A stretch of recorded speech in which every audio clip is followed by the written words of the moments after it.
జగన్పై ఎమ్మెల్యే కన్నా లక్ష్మీనారాయణ తీవ్ర స్థాయిలో ఫైర్ అయ్యారు. జగన్ తన హయాంలో ప్రజలకు రాక్షస పాలన చూపించాడంటూ విమర్శించారు. రౌడీ షీటర్స్, క్రిమినల్స్ ను ప్రోత్సహించాడంటూ ఆరోపించారు. మళ్లీ అధికారంలోకి వస్తే గంగమ్మ జాతరలో పొట్టేలు తలలు నరికినట్లు నరుకుతామనే జగన్ వ్యాఖ్యలు సరికాదంటూ సూచించారు. తలలు నరికే పాలన కావాలో, అభివృద్ధి సంక్షేమ పథకాలు అందించే పాలన కావాలో ప్రజలే ఆలోచన చేయాలన్నారు ఎమ్మెల్యే కన్నా లక్ష్మీనారాయణ. రెడ్డి 5 సంవత్సరాలు ఒక ఛాన్స్ అని చెప్పేసి ఈ రాష్ట్రానికి ఒక రాక్షస పాలన చూపించారు. కానీ ప్రజలు చాలా దారుణమైనటువంటి తీర్పుతో అవమానపరిచారు.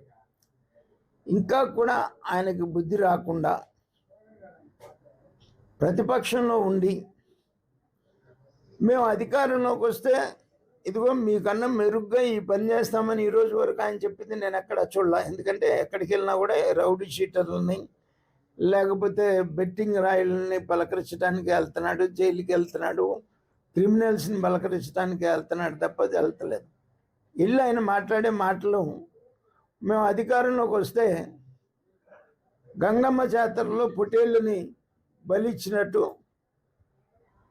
తలకాయలు నరుకుతామని చెప్పేసి చెప్తున్నాడు ప్రతిపక్షంలో ఉండి కూడా.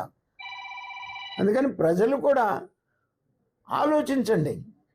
మీకు తలకాయలు నరికే వాళ్ళు కావాలా, సంక్షేమం అభివృద్ధి ధ్యేయంగా ఈ రాష్ట్రాన్ని అభివృద్ధి చేసేటువంటి ఎన్డీఏ కూటమి కావాలా అనేటువంటిది కూడా ప్రజలు కూడా ఆలోచించాలని చెప్పేసి నేను ఈ సందర్భంగా ప్రజలకి విజ్ఞప్తి చేస్తూ మరొకసారి 2026 సంవత్సరాన్ని ఆహ్వానిస్తూ అందరికీ నూతన సంవత్సర శుభాకాంక్షలు తెలియజేస్తా ఉన్నాను.